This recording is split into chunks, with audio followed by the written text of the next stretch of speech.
মামদো, খেন্তি, পেঁচি, ভূত, ঘ্যাঙো সকল ভূতেরা আজ মজেছে তাদের ইলিশ উৎসবে। ওরে তাড়াতাড়ি কর, আমি আর খিদে সহ্য করতে পারছি না। ইলিশের গন্ধে আমার পেট যে ডুগডুগি বাজাচ্ছে। ওরে বাবা রে বাবা, এই মামদোটার বড় নোলা। তোর দেখি মরেও শান্তি নেই। তুই কি করে মরেছিলি সেটা ভুলে গেছিস নাকি মামদো? কেন কেন ওকে এমন করে বলছো কেন? ও কি করে মরেছিল গো? দেখ পেঁচি, আমি একটু খেতে ভালোবাসি বলে এমন করে বলবি না। না হয় আমি একটু বেশি খেতাম, সেদিন বেশি খেয়ে হজম করতে পারিনি, গ্যাস হয়ে গেছিল, তাই একেবারে এই প্রেত লোকে। আচ্ছা পেঁচি পেতনি, তুমি কি করে মরেছিলে গো? আমি সে অনেক কাল আগেকার কথা রে, শুনবি? তবে শোন, তখন আমার বেশ বয়স হয়েছে, গরিব ঘরের বিধবা আমি, ছেলে পুলে হয়নি। লোকের বাড়ি বাড়ি কাজ করতুম, যা বাসি ভাত রুটি তারা দিত তাই খেয়ে আমার দিন চলে যেত। বেশি পয়সার লোভ আমি কোনোদিনই করিনি, কিন্তু বেশ কিছুদিন ধরে আমার শরীর খারাপ হওয়ায় আমি কাজে যেতে পারিনি, তাই। বৌদি গো, অমন করনি। কদিন শরীর খারাপ হওয়ায় কাজে আসতে পারিনি বলে আমার কাজটা কেড়ে নিওনি। গরিব মানুষ, না খেতে পেয়ে মরে যাব। দেখো বাপু, আমার কাছে কেঁদে কোনো লাভ হবে না। যে আমার কাছে এখন কাজ করছে সে রোজ রোজ কাজে আসছে, তাকে আমি এখন কি করে ছাড়াই বলো তো? যাও যাও, অন্য বাড়িতে কাজ দেখে নাও, এখানে হবে না। এই রকম আরো দুটো বাড়িতে কাজ করতাম, তারাও একই কথা বলল। এদিকে শরীর অসুস্থ, পেটে প্রচন্ড খিদে, কি করি কোথায় যাই কিছুই বুঝতে পারছিলাম না। তখন মনের দুঃখে একটা পান মুখে দিয়ে চিবোতে চিবোতে গ্রামের পথ ধরে হাঁটতে লাগলুম। এই তো, এই পুকুরে কত গুগলি হয়ে রয়েছে, যাই কটা গুগলি তুলে নিয়ে ওই সেদ্ধ করে নুন দিয়ে খাবো। তারপর আমি আপন মনে গুগলি তুলছিলাম, হঠাৎ অনেক মানুষের চিৎকার ভেসে আসতে লাগলো।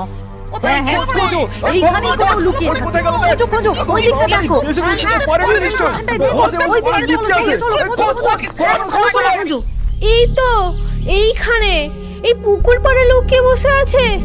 ওগো, নিশ্চয়ই একেবারে খেয়ে নিয়েছে এই ডাইনি। ওর মুখে যে রক্ত লেগে রয়েছে। হ্যাঁ তাই তো, তাই তো, এর মুখে রক্ত লেগে রয়েছে। ধরো ধরো, ডাইনিকে ধরো সবাই। কি হয়েছে? তোমরা এইসব কি বলছো? আমি তো কিছুই বুঝতে পারছি না। তোমরা আমাকে ধরবে কেন? ধরবে কেন মানে? এই যে মুখে রক্ত লেগে রয়েছে। আমার ছেলে কোথায় বল, বল শিগগিরই। তখন ওরা আমার আর কোনো কথা শুনলো না, আমায় মারতে শুরু করলো। আর মারতে মারতে আমি একেবারে এইখানে পৌঁছে গেলাম। নে নে, এবার খাওয়া শুরু কর, কথা বলতে বলতে অনেক দেরি হয়ে গেছে। মামদো এবার লাফালাফি শুরু করে দেবে।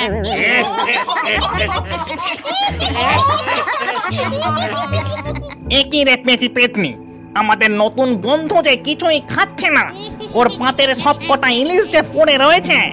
সত্যি তো? ও খেন্তি, কি হলো রে তোর? অমন টাটকা তাজা ইলিশ খাচ্ছিস না কেন?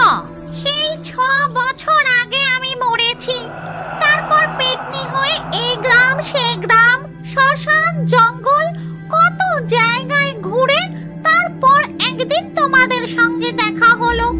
আর আজ ইলিশ উৎসব পালনে এই নদীর ধারে তোমাদেরই সাথে এসেছি। কিন্তু গ্রামটা আমার খুব চেনা চেনা লাগছে জানো। ও সব গ্রাম একই রকম দেখতে লাগে, ও নিয়ে তুমি অত ভেবো না তো। নাও নাও, খেয়ে নাও। না, আমি খাবো না, আমার ভালো লাগছে না, আমার কেমন যেন মনে হচ্ছে এই গ্রামটা আমি খুব চিনি।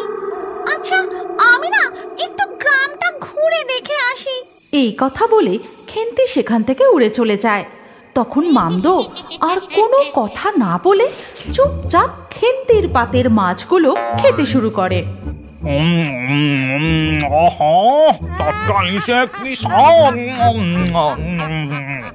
এরপর রাতের বেলায় যখন খেন্তি পেতনি একটা গাছের ডালে বসেছিল, তখন সে একটা ছেলের কান্না শুনতে পায়।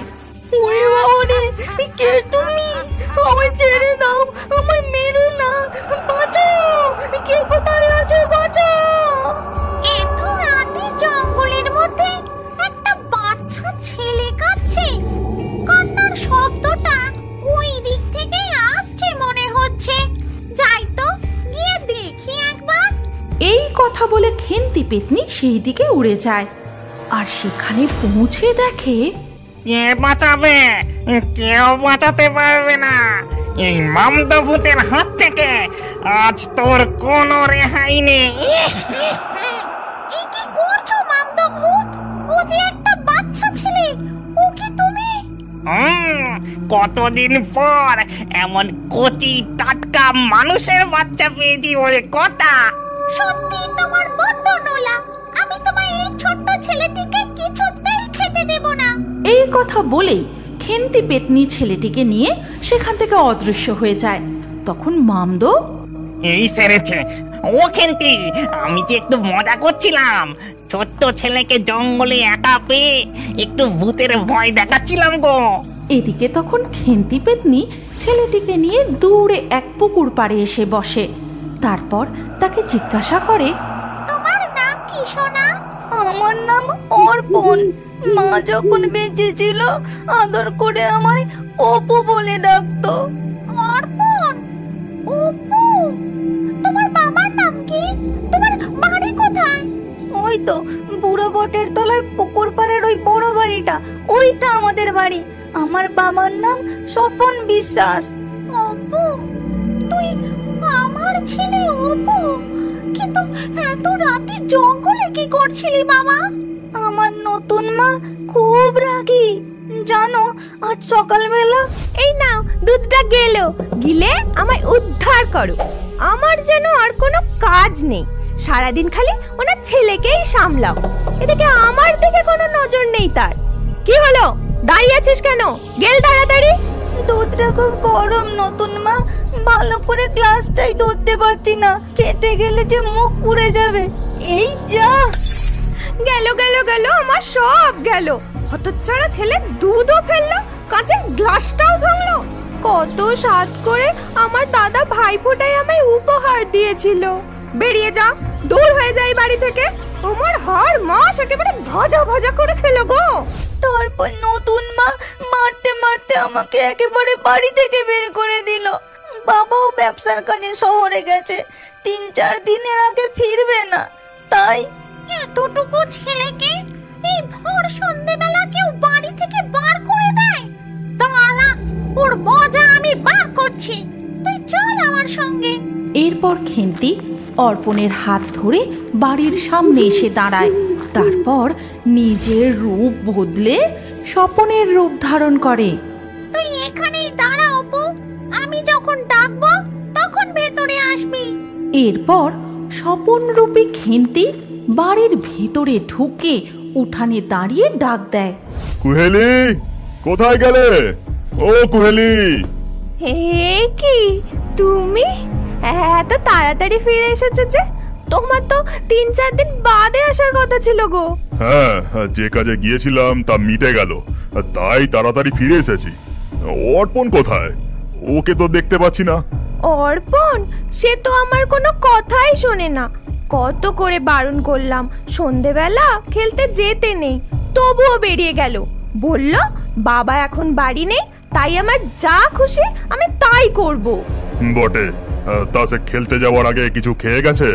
খাইনি আবার, সারাদিন শুধু খাওয়া আর খাওয়া। আমি ওকে কোনো কাজ করতে দিই না, একটুও বকি না, তাও আমার কোনো কথা শোনে না, শুধু খায় আর খেলতে চলে যায়। তাই নাকি কুহেলি? বাবা অর্পণ, অপু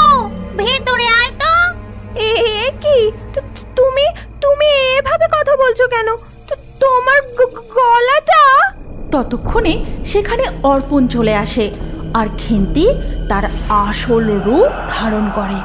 ওরে বাবা গো, ভূত! তখনই খেন্তি পেতনি তার লম্বা হাত বার করে নতুন বউয়ের ঘাড় ধরে উপরে তুলে দেয়। আমি তোর স্বামী স্বপন নই, আমি অপুর আসল মা। তুই আমার ছেলেকে অনেক কষ্ট দিয়েছিস, আর আজকের পর থেকে আমি ওকে আর কিচ্ছু করব না, ওকে কোনো কষ্ট দেব না। মনে থাকে যেন, নইলে এই ঘাড় আমি মচকে দেব। এই কথা বলে খেন্তি পেতনি সেখান থেকে অদৃশ্য হয়ে চলে যায় সেই বুড়ো বট গাছে। তারপর থেকে বাকি বন্ধুদের নিয়ে সে সেখানেই থাকতে শুরু করে। ঠিক তখনই গাছ থেকে উল্টোভাবে ঝুলে কি যেন একটা সরসর করে তার মুখের সামনে নেমে এসে বলে, ইনিশ কত করে নিল? বিনয় বকুল গ্রামের নতুন জামাই। সে বিয়ের পর এই প্রথমবার শ্বশুর বাড়ি যাচ্ছে। আর বেরোনোর আগে সে তার মাকে যখন প্রণাম করে তখন, শোন বাবা, এই প্রথমবার শ্বশুর বাড়ি যাচ্ছিস, বেশ ভালো দেখে মিষ্টি নিয়ে যাস, কেমন? আর যদি কিছু ফল মাকড় পাস নিয়ে নিস। এখন তো বৌমার সম্মান আমাদের ওপরেই নির্ভর করছে। ঠিক আছে মা, তুমি কোনো চিন্তা করো না, আমি দেখে শুনে গুছিয়ে সব নিয়ে যাব। এরপর বিনয় বাসে ওঠার আগে বাজারের সূর্যকুমার মোদকের দোকান থেকে ভালো দেখে মিষ্টি নেয়। কই গো, বেশ ভালো দেখে 100 পিস জল ভরা দাও তো। তারপর জল ভরা সন্দেশ হাতে নিয়ে বেরোতেই সে দেখে একজন মাছওয়ালা খুব হেঁকে হেঁকে গঙ্গার ইলিশ মাছ বিক্রি করছে। তখন বিনয় বেশ বড় সাইজের 2টো ইলিশ মাছ কিনে বাসে চড়ে বসে। এরপর তার শ্বশুর বাড়ি পৌঁছতে পৌঁছতে প্রায় সন্ধে হয়ে যায়। তার উপর বাস থেকে নামতেই শুরু হয় কাল বৈশাখীর ঝড় বৃষ্টি।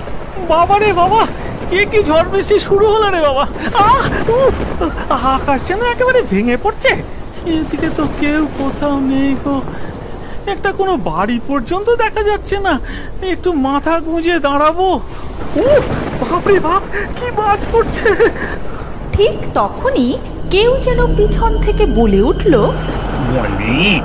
ইনিশ কত করে নিল? সেই খনা খনা গলা শুনে বিনয় চমকে গিয়ে পিছনে ফিরে দেখে বলে, আপনি কে?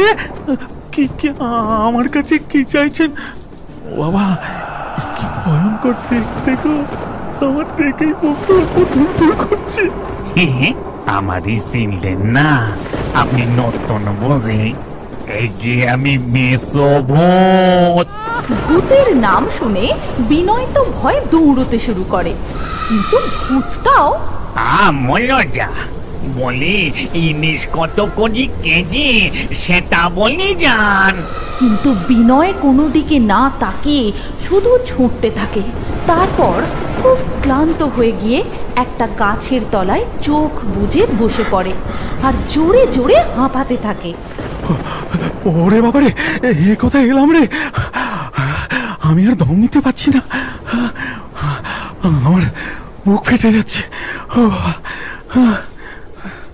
ঠিক তখনই গাছ থেকে উল্টোভাবে ঝুলে কি যেন একটা সরসর করে তার মুখের সামনে নেমে এসে বলে, ইনিশ কত করে নিল?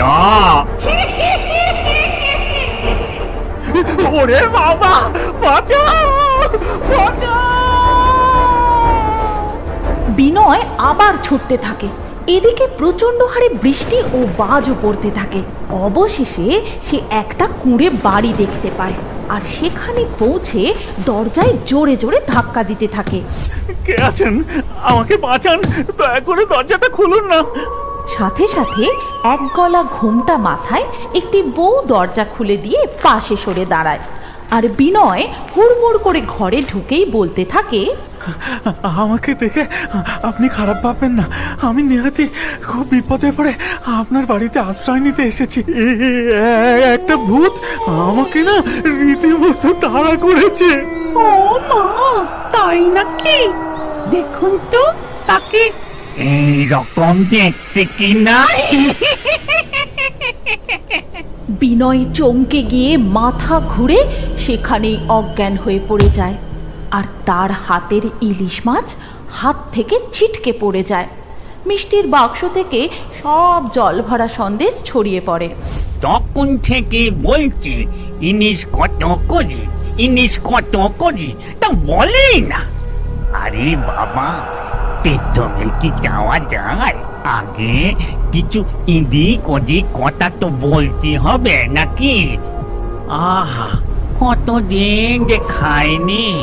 এই বলে ভূত ইলিশ মাছ তুলে তার গন্ধ শুঁকতে থাকে, আর বিনয় সেখানেই অজ্ঞান হয়ে পড়ে থাকে। এর কিছুক্ষণ পর ভূত নিজে থেকেই জল এনে বিনয়ের মুখে চোখে ঢেলে দেয়।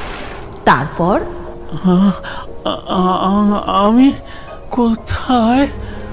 আমার পাশে। আমাকে ছেড়ে দাও মেচো ভূত ভাই, ওই ইলিশ মাছ তুমি নিয়ে খাওগে যাও। দুধ বোকা, ওভাবে কি আমি খেতে পারি? আমার পিণ্ডদানের সময় নিবেদন করতে হবে, তারপরে। মানে? তবে বলি শোনো, এই গ্রামে মস্ত এক জমিদার ছিল, তার গায়ে ছিল খুব শক্তি। সে সকাল বিকেল মুগুর ভাজত, আর এত এত খাবার খেত। আর আমি সেই জমিদার বাড়িতে সবে নিযুক্ত হওয়া সামান্য এক চাকর। আমার নাম ছিল নকুর। তাই একদিন হলো কি, বাবুর জন্য অনেক মাছ ভাজা হয়েছে। সে রুই, কাতলা, ইলিশ, বাবারে বাবা কত মাছ!